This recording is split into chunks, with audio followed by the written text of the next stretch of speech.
Olá pessoal, tudo bom? Na aula de hoje a gente vai tratar algumas estratégias de produtos e serviços e para isso eu coloquei aí algumas perguntas das quais eu vou durante a aula desenvolvê-las com vocês. Então, por exemplo, será que produto e serviço significam a mesma coisa? Ou, nossas necessidades, será que elas mudam com o tempo? Então, por que os produtos mudam? Então, a partir de agora, acompanha comigo o desenvolvimento dessa videoaula.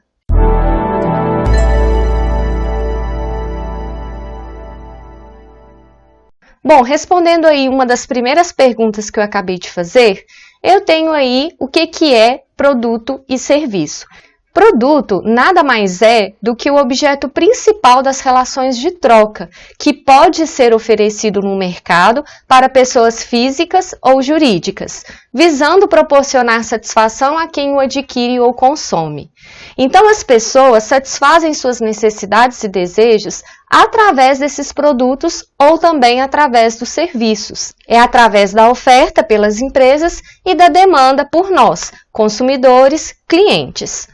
Eu coloquei aqui para vocês um comparativo, de um lado produto e do outro serviço. Produto é algo concreto, palpável, tangível. Eu consigo ver, eu consigo pegar, eu consigo sentir. Além disso, o produto ele é produzido e consumido em momentos diferentes. E a última característica de produto mais importante é que eles podem ser estocados. Então, por exemplo, uma bolsa, um sapato, uma roupa, um computador, um relógio, tudo isso são exemplos de produtos. Todos eles eu consigo pegar, eu consigo ver, sentir. Na linha de tempo, então, eles são produzidos em um determinado momento, mas consumidos em outro. Além disso, todos eles a gente consegue estocar. Então, basicamente, o produto é isso. Eu coloquei aí para vocês 3 principais características. Agora, serviço não. Por exemplo, o serviço é algo quase sempre que eu não consigo palpar. Ele não é palpável, ele não é concreto, mas é algo abstrato, conceitual. Além disso, eles não são produzidos e consumidos em momentos diferentes, mas simultaneamente, ao mesmo tempo. Além disso, eu não consigo estocar serviços. E, por fim, geralmente, para serem oferecidos, eles precisam de outros produtos ou de uma mão de obra especializada. É o caso, por exemplo, de serviços contábeis, administrativos, advocatícios, dentistas, médicos, cabeleireiros. Então, nós temos aí diversos profissionais que prestam serviços para a comunidade, para a sociedade. Ou seja, eu tenho aqui de um lado alguém ofertando, e essa pessoa pode ser física ou jurídica, e do outro lado a gente tem os demandantes, que são os clientes, os consumidores. E eles consomem, eles usam produtos e serviços, ou produtos e ou serviços. Como, por exemplo, você adquire um produto, um computador, e a empresa oferece um serviço. Por exemplo, a instalação do seu computador com todos os aplicativos, com rede de Wi-Fi, etc. Então, nesse caso aqui, é uma empresa que oferece, que trabalha, que comercializa um produto e um serviço. Dentro aí da evolução dos produtos, eu coloquei para vocês diversos exemplos. Na medida que as pessoas mudam, seus hábitos de consumo mudam também. E aí, o que as empresas fazem? Eles mudam os produtos para acompanhar essas mudanças que são naturalmente dos seres humanos. E isso vai gerando novos desejos que levam constantemente à busca pela satisfação dos benefícios proporcionados por essas novas soluções. Então, eu coloquei aí para vocês, nesse primeiro exemplo, a questão da evolução do fogão. Olha só, há tempos atrás, para a gente cozinhar, nós utilizávamos fogão a lenha. Depois tivemos fogão a gás, nesse modelo que vocês estão vendo, fogão elétrico e, por fim, a utilização de micro-ondas. E isso acontece com vários produtos. Por exemplo, os telefones. Se a gente for analisar, desde o início do século XX, com a criação do primeiro modelo de telefone, até os anos 2000, 2010 mais precisamente, com o iPhone X, que vocês estão acompanhando aí na imagem, a gente consegue ver a evolução do produto. Aqui é um único produto, é uma única solução, que é o meio de comunicação. Mas olha a evolução, desde 1900 até 2010, que esse produto foi passando até chegar nos dias atuais. Aqui eu coloquei mais precisamente o telefone móvel, né? Então a gente tem aqui, desde os primeiros modelos, como vocês estão acompanhando aí nessa primeira imagem, até esses últimos modelos, com muito mais funções do que simplesmente você efetuar ligações, né? Então, a gente tem aí uma grande evolução até chegar de aparelhos simples, telefônicos, a smartphones, onde você faz de tudo e um pouco. A gente consegue não só utilizá-los como meio de comunicação, onde você simplesmente utiliza a fala, mas também textos, aplicativos, né, câmera, coisas que nós não tínhamos há tempos atrás. Então, foi uma grande evolução essa questão dos telefones. Um outro exemplo é a máquina de datilografia. Antigamente, quando não tinham computadores ou quando os computadores não eram tão utilizados massificamente como são hoje, nós tínhamos a utilização dessa máquina registradora. E aí, todos os documentos, tudo que era oficializado dentro dos escritórios, né, enfim, de maneira geral, eram feitos por essas máquinas. Haviam até cursos de datilografia para você saber operacionalizar esse produto. A gente sabe que hoje é um produto extinto, porque ele foi suprido pelos computadores, mas também, quando eram utilizadas, essas máquinas sofreram ao longo dos anos evolução também. Desde esse primeiro modelo que eu coloquei aí na imagem para vocês, até esse último um pouco mais moderno.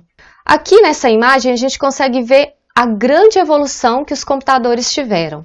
Desde a década de 60, com a utilização dos mainframes, os grandes computadores nas empresas, nas organizações, até os nossos dias atuais. Repara para vocês verem, à medida que o tempo foi passando, eles foram diminuindo de tamanho, mas aumentando em termos de capacidade, né, de benefícios, de oferta de soluções, de possibilidade de utilização. Então, olha como eram os primeiros e como a gente trabalha hoje os computadores. Hoje, praticamente, a gente faz tudo no nosso notebook ou tablet ou até mesmo pelo smartphone. Então, é uma evolução muito grande a questão do uso dos computadores. Aqui eu coloquei imagens mais precisas para vocês terem uma ideia, porque não só o produto evoluiu, mas também o software, o sistema, ou seja, não só hardware, mas também software evoluiu também com o passar dos anos. Então, desde os primeiros computadores na década de 50, 60, como nessa primeira imagem que vocês estão acompanhando, até esses últimos modelos mais modernos, mais atuais. Reparem a questão das telas, do teclado, dos acessórios que foram sendo agregados ao longo dos anos, quanto à questão, por exemplo, da parte operacional do sistema. A Microsoft é referência nesse ramo, né? Então, desde até muito antes disso, mas mais precisamente com o Windows 95, depois 98, 2000, enfim. Quem aí é da minha época vai saber que a gente foi para algumas escolas de informática, né, aprender a utilizar o Windows 95, o Windows 98. Então, foi uma grande evolução, foi um grande salto para a operacionalização dos computadores, né, para que esses produtos fossem para as nossas casas e não só simplesmente para uso corporativo, uso das indústrias, das empresas, né? Então, foi uma evolução muito grande e hoje é um produto muito presente, muito marcante nas nossas vidas, sejam pessoais, profissionais, enfim, de uma maneira geral. Então, o que a gente consegue perceber? Que os produtos, eles evoluem, apesar da maioria das nossas necessidades continuarem as mesmas. Ou seja, o que eu quero dizer com isso? As nossas necessidades são as mesmas. Agora, a forma de satisfazer essas necessidades, que aí entra a questão do desejo, é que vai evoluindo, é que vai mudando ao longo dos anos. Essa imagem representa nitidamente o que eu estou dizendo. Olha como que era o primeiro telefone e olha a evolução até chegar no iPhone. né, e outros modelos semelhantes, não só da Apple, mas também de outras empresas como Samsung, Xiaomi, agora mais recentemente, e todas as empresas que estão aí no ramo de telefonia celular, né? Então a gente consegue ver aí que os produtos, eles vão evoluindo, mas acaba que as nossas necessidades são as mesmas. Querem um outro exemplo? Olha só. A nossa necessidade de comunicação, seja verbal, seja escrita, sempre existiu. Antigamente, como que a gente fazia isso quando não tinha essa tecnologia que a gente tem hoje? A gente fazia isso pelo correio, por carta, correspondência. E aí, agora, como que nós fazemos hoje? Nós substituímos as cartas, as correspondências, por e-mail, né, que é esse correio eletrônico. Então, a forma de satisfazer a necessidade mudou, mas a necessidade de comunicação escrita aqui nesse exemplo, ela continua. Esse exemplo aqui, talvez alguns de vocês vão lembrar, outros não, né? Quando eu desenvolvi esse material, eu lembrei de alguns, mas possivelmente não é da época de alguns que estão assistindo o vídeo.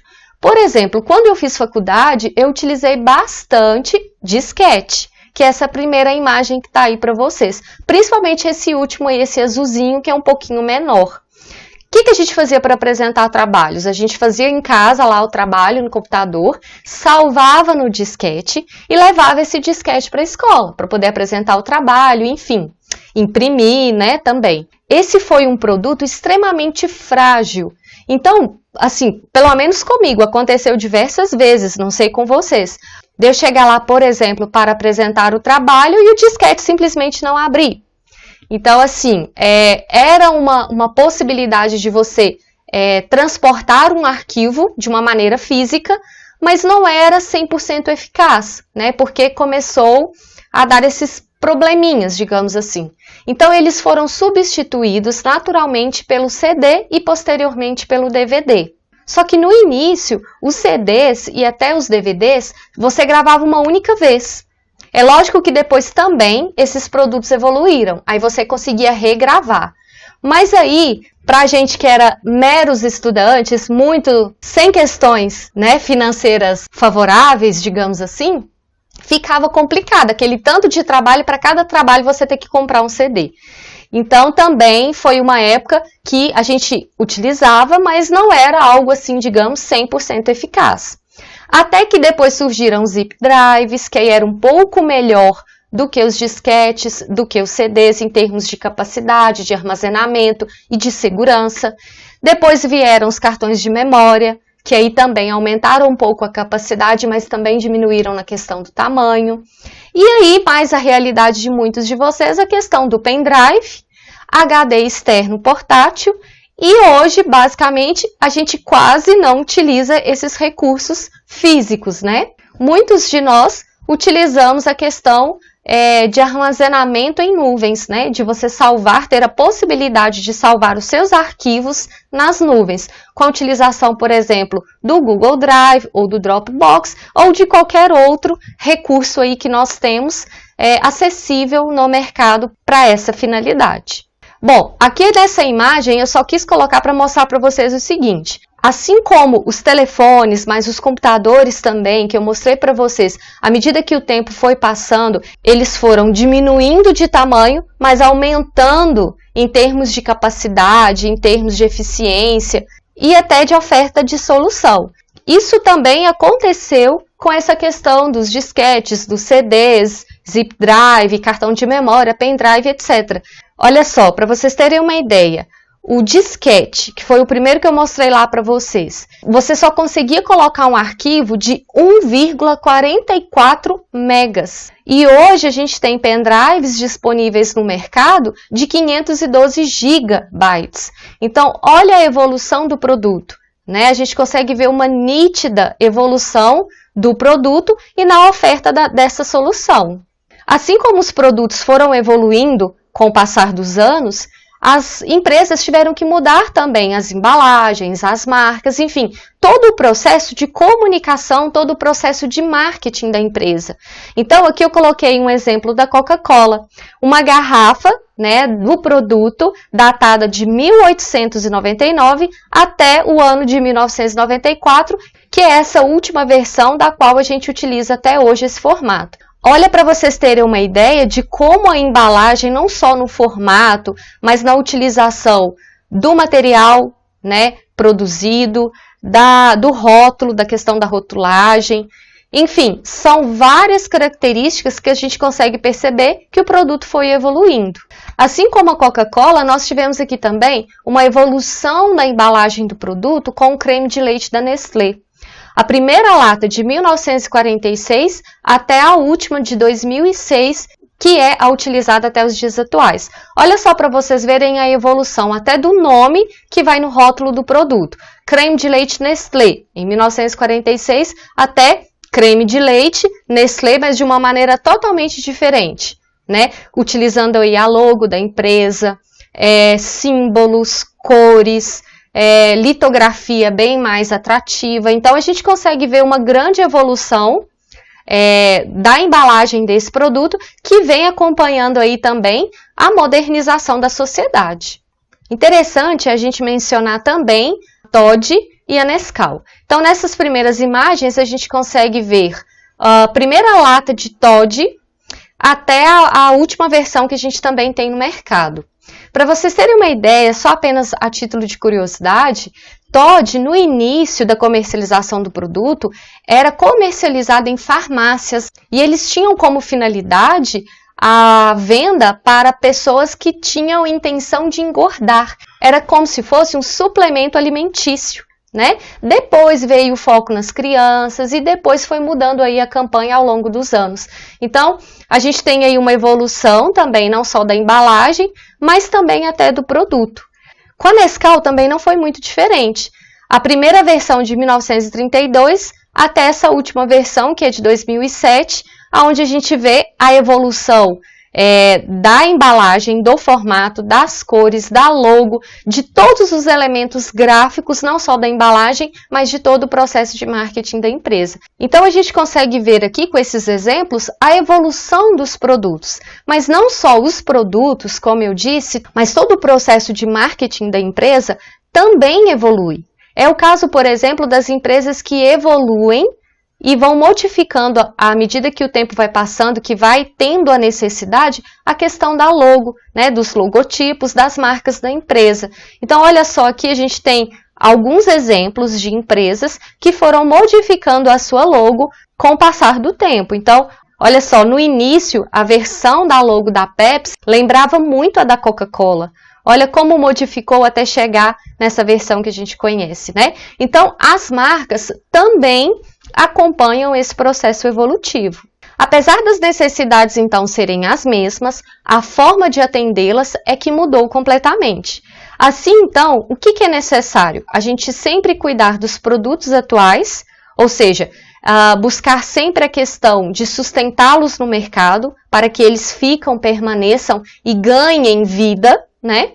Mas, se porventura não tiverem nessa situação, entender que é o momento de retirar esse produto do mercado. Ou, simplesmente é necessário criar estratégias para você sempre permanecer no mercado, sempre na lembrança e na compra do consumidor. Diversificar os produtos, é interessante você hoje buscar um mix, né, uma variação, uma oferta, uma solução mais completa para o cliente. E, por fim, também é necessário criar novos produtos, né? Não ficar na mesmice, porque senão você vai ficar para trás, porque se você não faz, o seu concorrente vai fazer. E aí, então, agora a gente chega no ponto. O que é CVP? Lembra que eu fiz essa pergunta no início do vídeo? Então, CVP nada mais é do que ciclo de vida dos produtos. Assim como nós, seres humanos, que nascemos, crescemos, reproduzimos e morremos, os produtos também sofrem essas mesmas etapas na vida útil deles.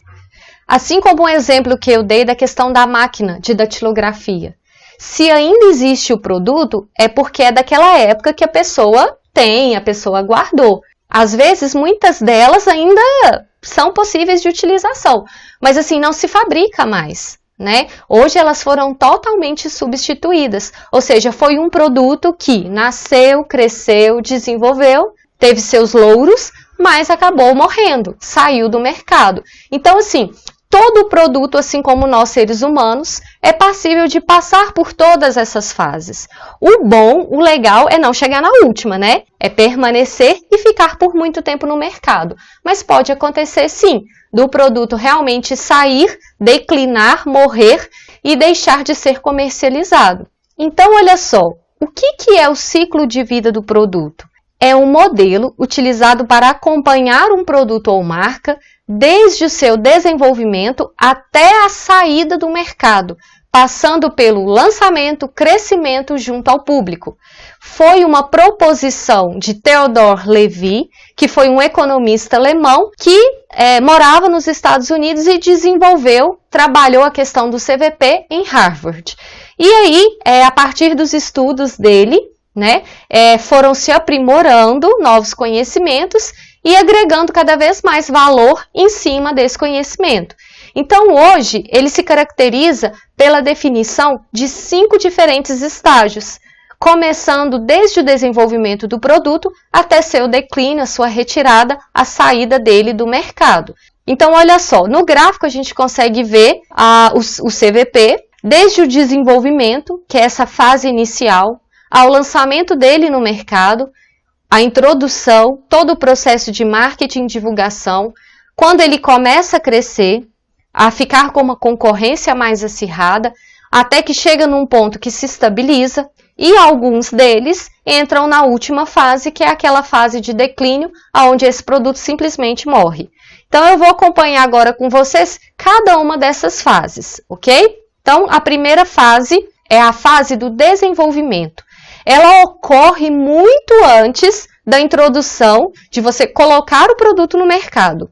Aqui você está simplesmente no campo das ideias. Há neste estágio uma ausência total de vendas, porque é uma fase que representa o produto na sua concepção, apenas no campo teórico das ideias. Não tem vendas, não tem nada, não tem nem produto, né? Então, nessa fase aqui de desenvolvimento, apenas há investimentos. Investimento na ideia, no investimento de protótipos, enfim. É uma fase onde você vai trabalhar o desenvolvimento desse produto. Pode acontecer que, após essa fase, a empresa entende que não é o momento de lançar aquele produto. Pode chegar ao fim desta fase e a empresa não lançar o produto no mercado, porque ela constatou que não é viável, por exemplo, né? Então, é uma fase de extrema importância porque envolve todo o planejamento do produto em si e até mesmo seu processo de comercialização. Assim, ao chegar ao final, se a empresa perceber que aquela ideia está incompleta ou que não vai de encontro a uma solução desejável pelo consumidor ou que não é simplesmente viável, então não é interessante o lançamento daquele produto no mercado. Se ela entender, em contrapartida, o oposto, de que é viável, de que é um produto legal, que traz uma solução que é demandada, que é procurada pelos consumidores, aí sim passa-se para a próxima fase e aí começa todo o desenvolvimento do pré-lançamento desse produto. Um exemplo que a gente pode trazer aí para vocês é a questão da Coca-Cola. A Coca-Cola inicialmente desenvolveu a Fanta laranja. Foi um grande sucesso e aí ela sempre buscou a inovação e a melhora do produto. Depois ela lançou a Fanta uva, a Fanta maracujá, a Fanta guaraná e até em países como não é o caso do Brasil, mas nos Estados Unidos, por exemplo, que tem a Fanta mirtilo. Então a gente tem aí um exemplo de uma empresa que constantemente está oferecendo novos produtos, trabalhando aí sempre novas possibilidades junto ao seu consumidor. Então agora, quando a empresa decide que o produto vai ser lançado, começa-se de fato aquele gráfico, onde o produto é introduzido, é colocado no mercado e aí sim, deve existir um alto investimento em marketing, porque o objetivo principal é conquistar o mercado. É você atingir o seu público-alvo, a sua fatia de mercado.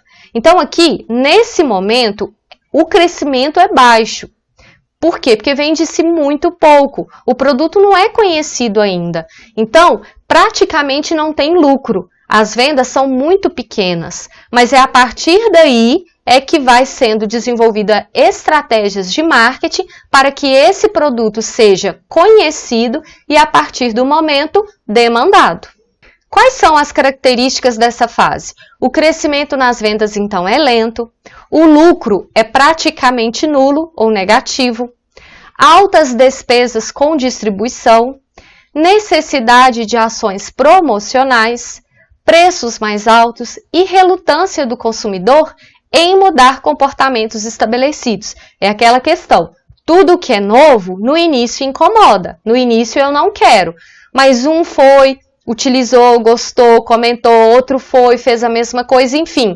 Aquele produto vai ganhando destaque, vai caindo no gosto popular, uma pessoa ali vai comentando com a outra e o boca a boca vai acontecendo e no fim das contas, né, se aquele produto for um produto de qualidade, que realmente oferece uma solução da qual ele promete e blá blá blá, enfim, se ele cumprir todos os pressupostos do composto de marketing que ele se propôs a oferecer, ele vai ter sucesso. Então, olha só, eu coloquei uma observação aí para vocês. Ser o primeiro a lançar um produto pode ser extremamente vantajoso, mas também arriscado e caro. Por quê? Quando você é o primeiro, inédito, você está criando algo totalmente que vai quebrar paradigmas, que vai criar uma certa ruptura. É algo totalmente novo, é aquela inovação radical que até então não tem nada igual no mercado. No início, as pessoas vão estranhar, né? Pode ser que não vão nem demandar por aquilo. Mas se você fizer uma boa divulgação, mostrar a finalidade e os benefícios da utilização daquele produto, as pessoas vão começar a comprar, vão começar a ficarem satisfeitas, enfim, vai cumprir o proposto, e aí vai acontecendo aquilo naturalmente que eu acabei de dizer para vocês. Só que aí, assim, a vantagem é que você foi o primeiro, sempre vai ser considerado o pioneiro, o precursor, enfim, sempre referência na área, porque você foi o primeiro. Mas em contrapartida, quem sempre é o primeiro gasta muito, principalmente em pesquisa e desenvolvimento do produto. Quem chega no mercado copiando esse pioneirismo, já elimina não só gastos da parte financeira, mas também processos desnecessários que o primeiro teve que fazer, que ele não vai demandar mais, que ele não vai precisar fazer, entendeu? Então, a gente tem aí vantagens e desvantagens de ser o primeiro a lançar. Mas, de toda forma, não deixa de ser algo arriscado e, no fim das contas, também caro, quando você vai lançar algo totalmente novo.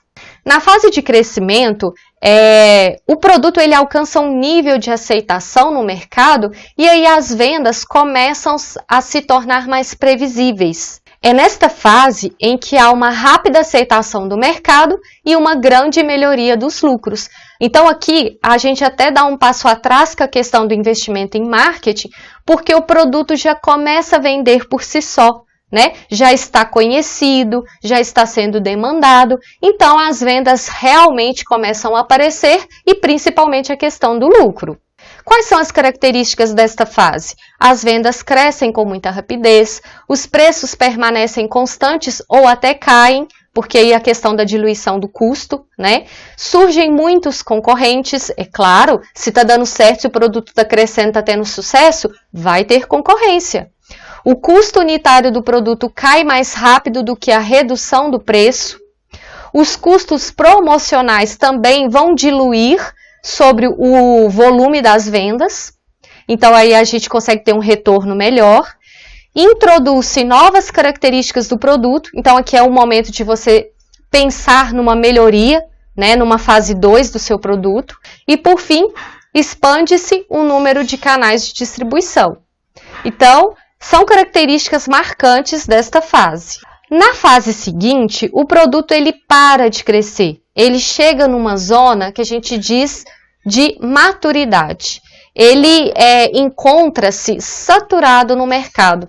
A concorrência aqui é extremamente acirrada. Então, enquanto 1, 2, 5, 10 faziam, agora são 50, 100 fazendo. Aqui, consequentemente, o seu lucro ou vai estabilizar ou vai cair.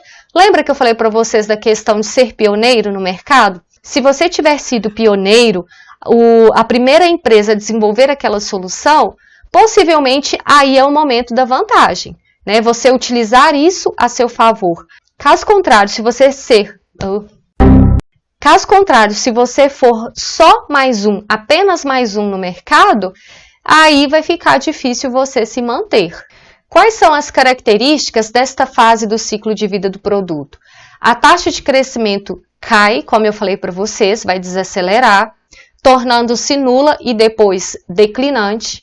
Novos consumidores tornam-se escassos, começa a gerar excesso na produção industrial, os concorrentes começam a lutar entre si, aumenta as concessões ao comprador, alguns concorrentes resolvem sair desse mercado, grande busca por redução de custos, então você vai ter que brigar aqui nesse caso por preço, e por fim o aumento dos gastos com propaganda e promoção, se for o caso de você permanecer, insistir na comercialização desse produto nesse mercado. A última fase do CVP, que é a obsolescência ou declínio. Então aqui, gente, a prosperidade de todos os estágios de crescimento e de maturidade termina. E aí o produto, ele entra numa fase em que você tem que tomar uma decisão, ou simplesmente abandonar esse produto, né, deixar de fabricar e tirar esse produto do mercado, ou você restringir a sua distribuição. Então, as vendas aqui vão cair vertiginosamente e os lucros praticamente vão desaparecer. O que será que leva a chegar nessa fase? Basicamente, as principais razões são avanços tecnológicos, mudança dos gostos dos consumidores e o aumento da concorrência. Então, são os três principais motivos que levam ao produto chegar na sua fase de declínio. Aqui eu trouxe para vocês um exemplo de que os produtos eles vão se reinventando ao longo dos anos, mas às vezes não são tão drásticas as mudanças, são mudanças simples, mas porém que agregam valor ao produto. Antigamente, na década ali de 50, 60, era muito comum a utilização por calças boca de sino, até mesmo por homens. Né? A gente lembra ali dos Beatles, né? Uma fase em que essas calças estavam na moda. Depois, ali na década de 80, a gente teve essas calças aí que eu gosto de brincar e dizer que eram centropeitos, né? Eram calças que vinham até aqui assim. Enfim, é muito diferente do que nós meninas, né, gostamos de utilizar aí nos dias atuais. E aí, eu acredito que agora, com esse modelo flare que vocês estão acompanhando aí, é naturalmente uma evolução da boca de sino com essa calça ali centropeito dos anos 80, né? A gente tem ali a evolução do produto, mas assim, mudanças sutis, é tudo calça jeans, né? Mas que foi modificando ao longo dos anos, sempre para atender ali uma moda, uma tendência, né? Um gosto popular. Então é interessante a gente pensar que itens da moda, talvez, né, sofrem esses estágios, esse ciclo de vida do produto de uma maneira um pouco diferente do que produtos tradicionais. Produtos de uso comum, por exemplo, como fogão, computador, celular, que eu disse aí para vocês em exemplos anteriores. Então, sempre na busca de você ter um ciclo de vida cada vez mais longo, as empresas elas investem sempre na melhoria e na inovação dos seus produtos. É o que tanto a Coca-Cola, mas também a Pepsi fazem todos esses anos, né? Tanto a Coca quanto a Pepsi, elas têm ampla experiência de crescimento e nível constante nas vendas ao longo aí de várias décadas. Então, eu acredito que a chave do sucesso, se é que se pode dizer assim, está aí sempre na constante evolução do seu produto ou na melhora dele, ou quem sabe desenvolvendo novos produtos que vão levar o nome da marca.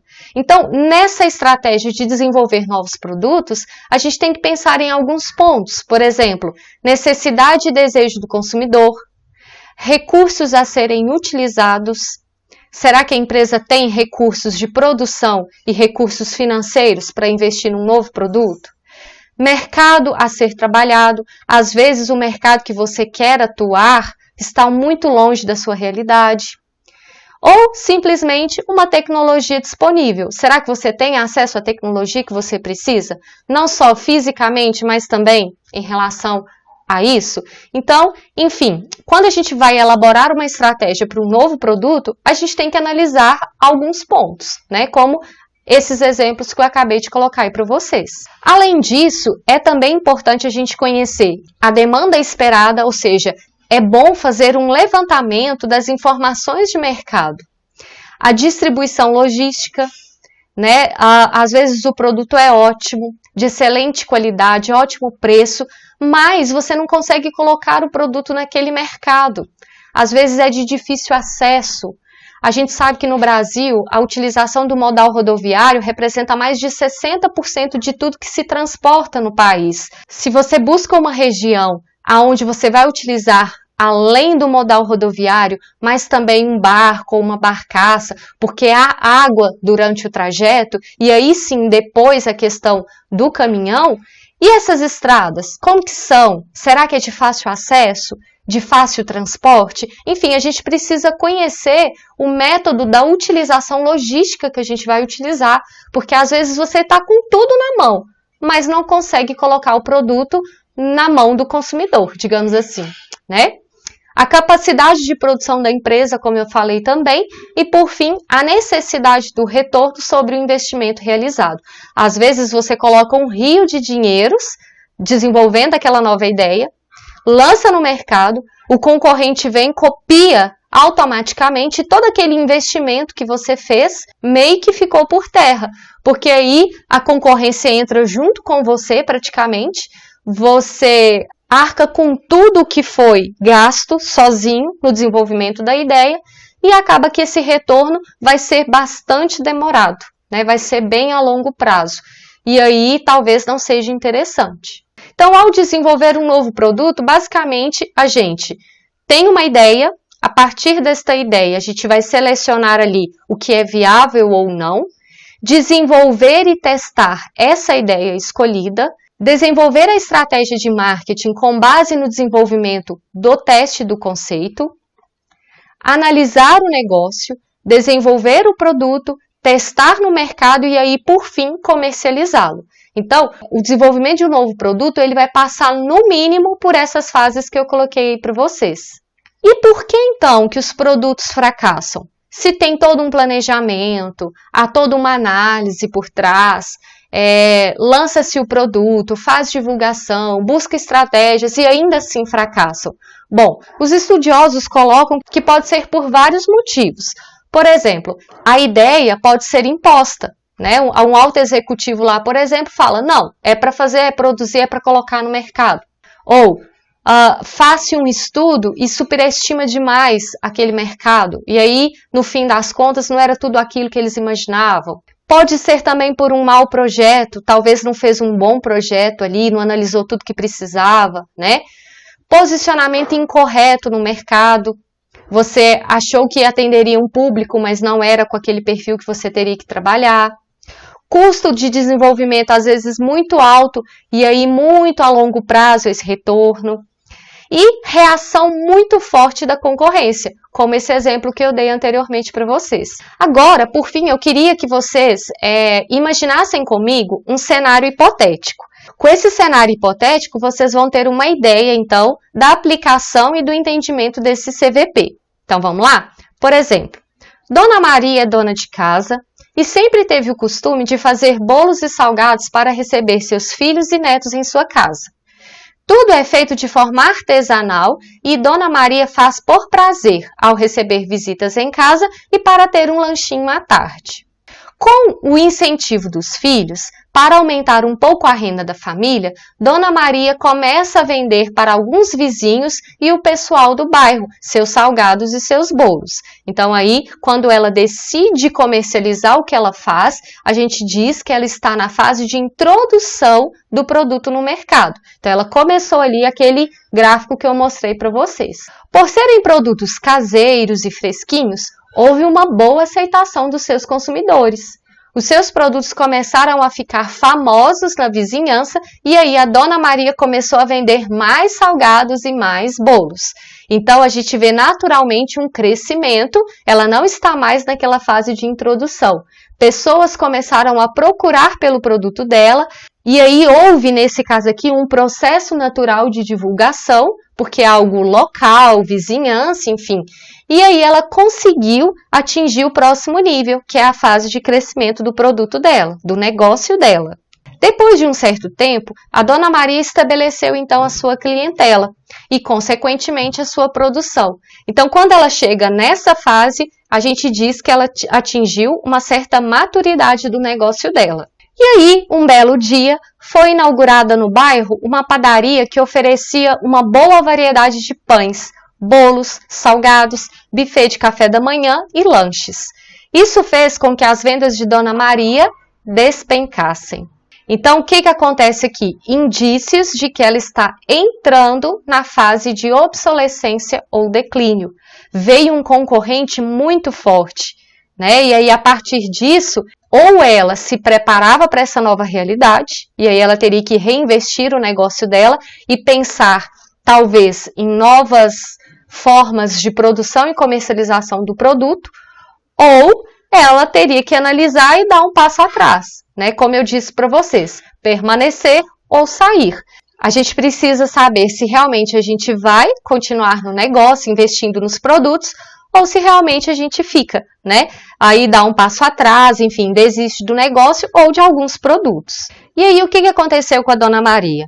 Por ela não ter forças para competir com tal empreendimento, ela voltou a produzir seus produtos apenas para vizinhos mais próximos e o seu foco voltou a ser apenas servir um café da tarde para sua família. Então, nesse caso aqui, ela resolveu realmente dar um passo atrás. Ela não tinha nem capacidade produtiva, nem financeira para competir de igual para igual com essa padaria que abriu lá para concorrer com ela. Então, qual a importância da gente entender o CVP? Olha só, ao conhecer então o ciclo de vida do produto, a empresa é capaz de otimizar as suas ações para garantir melhores resultados de vendas ao longo do tempo e, consequentemente, se manter mais competitiva, porque quanto mais tempo o produto passa nas fases de crescimento e maturidade, maior é o retorno sobre o seu investimento lá no início, na fase de desenvolvimento e de introdução daquele produto.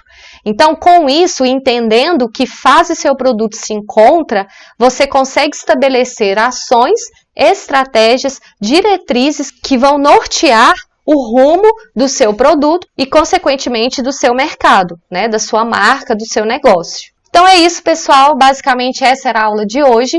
A gente tratou aí um pouco sobre produtos e serviços e falamos com um pouco mais de ênfase a questão do CVP, do ciclo de vida do produto. Então, na próxima aula, a gente vai conhecer um pouco sobre as estratégias de preços, que é bem interessante aí, eu recomendo que vocês assistam.